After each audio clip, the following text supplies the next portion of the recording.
Na coluna de Direito desta quinta-feira, a gente continua repercutindo a proposta da reforma da Previdência enviada ao Congresso pelo governo federal. Dessa vez, a gente vai entender alguns pontos com a participação do advogado Paulo Vitor Souto. Boa noite, Paulo. Boa noite, Linda. Boa noite, telespectador.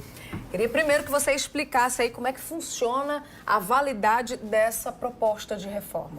Linda, como você bem expôs no bloco anterior junto com Hermes, trata-se de uma mera proposta. A gente precisa esclarecer para o telespectador que não é algo que está valendo, que está vigorando. Tudo o que foi proposto pelo governo pode ser modificado. A gente sabe que, obviamente, que isso não vai acontecer. Entretanto, a possibilidade disso acontecer pelo Congresso Nacional é ampla e restrita. Como o Hermes bem expôs, algumas bancadas realmente não estão concordando com determinados pontos. E tudo isso pode ser, de fato, alterado pelo Congresso. Quem se aposentou e recebe pensão vai ser afetado de alguma forma caso esse texto seja aprovado? Do mesmo modo que a gente esclarece que trata-se de uma proposta para tranquilizar a população, a gente tem que esclarecer que quem já está aposentado ou quem recebe pensão não é afetado pela reforma previdenciária, pela proposta da reforma previdenciária. No nosso ordenamento jurídico vigora alguns princípios da segurança jurídica e do direito adquirido. Sim. Seria extremamente temeroso que essas propostas viessem a alcançar pessoas que já estão em gozo dos benefícios. Então, para que a população fique tranquila, Linda, não é algo que alcança as pessoas que já estão em gozo dos benefícios atualmente. Entendi. Agora, e as pessoas que estão prestes a se aposentar, já podem logo dar entrada ao benefício e qual vai ser a regra que vai valer? Linda, isso é uma questão que está fazendo gerando uma certa corrida de segurados ao INSS. Sim. Algumas pessoas que já tinham os requisitos para se aposentar estão com essa proposta que foi lançada, correndo até as agências para que dê entrada no INSS. E por quê? Porque atualmente, como se trata de uma mera proposta, não está nada vigorando do que foi apresentado pelo presidente Jair Bolsonaro, a regra que vigora é a regra atual. Até a tramitação da proposta, até a aprovação dela e que até depois dessa aprovação, existe um prazo para que todas essas medidas entrem em vigor. Nada acontece de forma imediata. Isso não existe um prazo para que aconteça. Isso pode levar um mês, pode levar 2 meses ou até mais tempo. O que certamente deve acontecer pela relevância do assunto.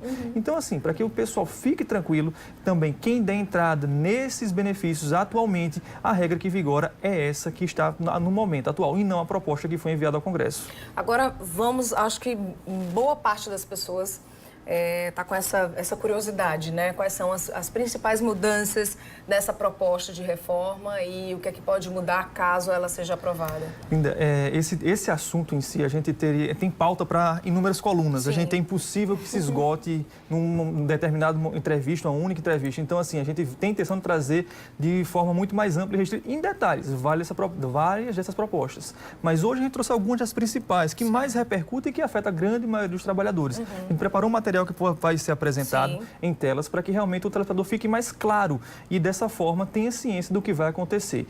A principal delas e a primeira delas é a questão da idade. Atualmente as pessoas se aposentam com 55 anos mulheres e 60 anos homens. A proposta apresentada tem idade mínima de 62 anos para mulheres e 65 anos para homens. Mas isso não é algo que também vai ser apresentado e entrar em vigor no momento da apresentação dela. Certo. Tendo em vista que há regras de transição. Essas idades elas serão atingidas apenas no ano 2027 e 2031, salvo engano. Então, assim, não é algo que, a partir do momento que, digamos que isso seja aprovado desse modo, as pessoas vão se aposentar automaticamente com 62 anos ou com 65. Não é assim que funciona. Ocorrerão regras de transição. Além disso, o valor do benefício em si é algo que realmente vai ser modificada a fórmula de cálculo dele, tendo em vista que o INSS atualmente calcula com uma média de 80% dos maiores salários e contribuições a partir de 94.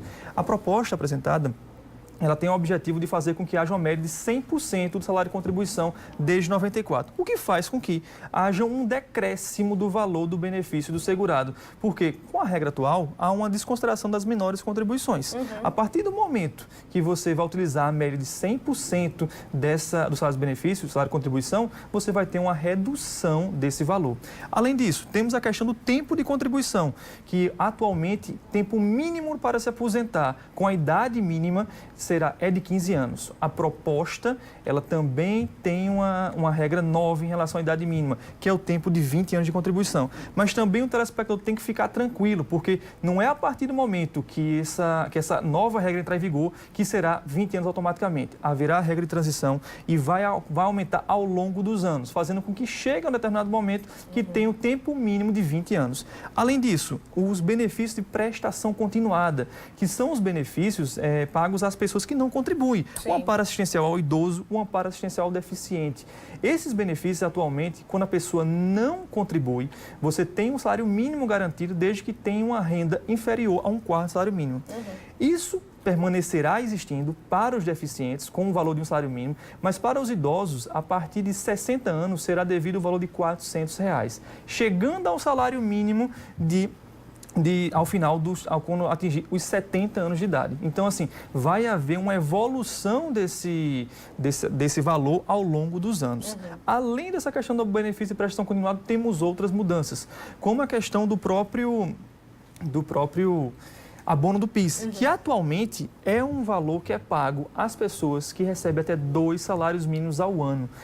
O que acontece? 2 salários mínimos por mês, no caso, não ao ano, 2 salários mínimos ao mês. Então, as pessoas que recebem abono do PIS terão uma restrição maior, porque o benefício será devido tão somente às pessoas que recebem apenas um salário mínimo por mês ao longo do ano. Ou seja, vai haver uma redução das pessoas que, de fato, recebem o abono do PIS. Além disso, o FGTS. Isso foi uma das mudanças que muita gente não abordou em relação aos detalhes dela. Porque é o seguinte, a reforma previdenciária, ela também tem repercussão no âmbito trabalhista. O FGTS em si, ele vai continuar sendo devido a todo trabalhador. Mas, atualmente, o que acontece com alguns segurados? Se aposentam por idade ou tempo de contribuição e voltam ao mercado de trabalho para complementar a sua renda. Sim. Essas pessoas, atualmente, continuam recebendo o seu FGTS e tendo direito à multa de 40% ao final do benefício, ao final do contrato de trabalho. A partir do momento que a reforma entrar em vigor do modo como está, esse benefício do FGTS não será mais estendido aos trabalhadores que voltam a trabalhar. Entendi. Do mesmo modo que não será devido a multa de 40% do FGTS. Além disso, os políticos em si vão ter uma regra diferenciada. Isso, de certa forma, agradou a população, porque há um clamor para que realmente haja uma extensão para os políticos que sejam regidos pelo teto da Previdência Social. E assim será também aplicado. E, por fim, a questão da aposentadoria de invalidez. Exatamente. As pessoas que se aposentam por invalidez, hoje em dia, têm 100% do benefício. Essa regra será mantida para as pessoas que sofrem acidente de trabalho e para as pessoas que têm uma doença ocupacional. Entretanto, as pessoas que não se aposentam em virtude dessas doenças, mas doenças que não têm relação com o trabalho, terão apenas 60% do benefício. Bom, aqui são alguns dos pontos que você destacou, né, diante de como você fala. São muitas informações que aí rendem várias entrevistas, né, Paulo? Certamente. Mas hoje o Paulo destacou essas que são as principais no sentido de que atingem um maior número de pessoas, não é isso? A gente tem algumas perguntas dos nossos telespectadores, então eu vou pedir para soltar a primeira e aí a gente vai respondendo rapidinho para poder dar tempo de responder a todos. Vamos soltar aí a primeira pergunta. Tem diferença para homem e mulher se aposentar? Sim, Linda, como a gente expôs logo no início, as idades continuarão sendo diferenciadas. 62 anos para as mulheres e 65 anos para o homem. Vai haver uma pequena redução da diferença, que hoje de 5 anos passará a ser 3, ao final das regras de transição. A gente tem uma segunda pergunta de mais um telespectador, vamos ouvir. Como vai ser a transição do que era antes para o que vai ficar?